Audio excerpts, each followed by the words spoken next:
I want to tell you guys about now is one of the most pivotal moments in Western civilizations. Sometimes people think of this as the beginning of modern science, and some people think of that as the beginning of the modern era.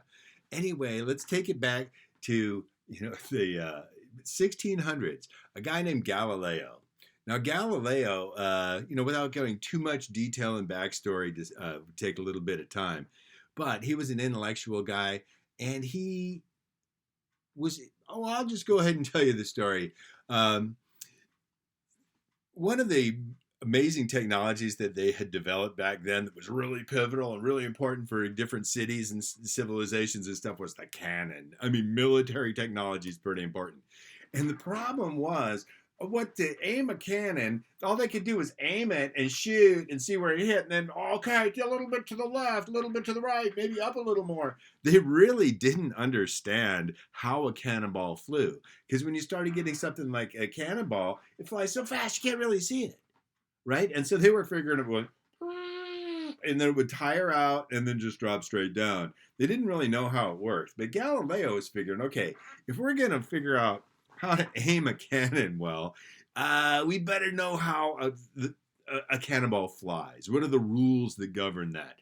And so he started studying motion and stuff. And one of the problems is it goes so fast, you can't see it. So he was trying to come up with ways to slow it down. Now, here's something that happened with Galileo. Okay, so on your paper, please, I want you to title it Pendulums. A pendulum is a system, very simple, where you got a string and a weight on the bottom and it swings freely, okay? That's a pendulum. And so he started studying pendulums, and what really got him going, oh yeah, write this down, that's the title of it. But what really got him going on this was, okay, Galileo, 1564 to 1642. Basically, we'll just say in the 1600s, okay? This is a picture of him it says right there 1624. So that was like, wait a second, it's 2020 right now. How many years ago was that? 400 years ago. Okay, I'm not going to have you memorize dates. That's not going to be a date that you have to know that's on the test. But I want you to be able to picture. I don't know how much you know about history, but about 400 years ago was kind of the beginning of this modern era here. They'd already, 1492, you did Columbus had discovered America, but there was a lot that was not yet known. Science hadn't really taken flight very well.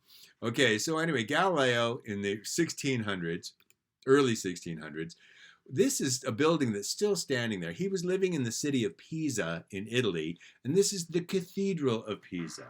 And cathedrals were really these great, beautiful, some of the greatest achievements in the Middle Ages, which is the era kind of before, Galileo was kind of at the end of it. And you might recognize this. You know what this is? The Leaning Tower of Pisa. Now, it's not pizza. Pizza is something you eat. Pisa is a city in Italy. Well, he one day was in the church here in the Cathedral of Pisa, this very building, and this is what it looks like on the inside. And you see here how there's a chandelier. They didn't have electric lights then. They had only candlelight. But this would be a chandelier that had a whole bunch of candles on it to give illumination there in the beginning. And you see how it's on this really long chain, right? This chain going back and forth. Well, they had to lower the chandelier in order to light the candles. That's how they did it. And he was sitting in one of these pews and was, he was kind of thinking about stuff and his mind was wandering. Anyhow, somehow or other, somebody bumped into that chandelier and it started swinging back and forth. And he's like watching it, and he's a very curious guy, and he's starting to think, well, I'm trying to figure out how things move. And how would I time that? Remember, they didn't have watches. They didn't have cell phones back then. To time it, what he came up with was you know how you do your pulse? And so what he did is he counted how many times it swung back and forth in 100 pulse beats. And as it started out a big swing, it ended up getting smaller and smaller and smaller. And he continued to time it with his pulse. And something amazing. Something, no, yeah, that's a pretty simple observation. But he's like, wait a second. It's the same number of swings back and forth, whether it's going a long ways or whether it's just going a short ways. That's not the way it should be. This way here, it's got a longer way to go. It must take longer. So you'd think that if it was shorter, it would be fewer swings in 100 heartbeats. And so he realized, wait, I don't even know how these things work.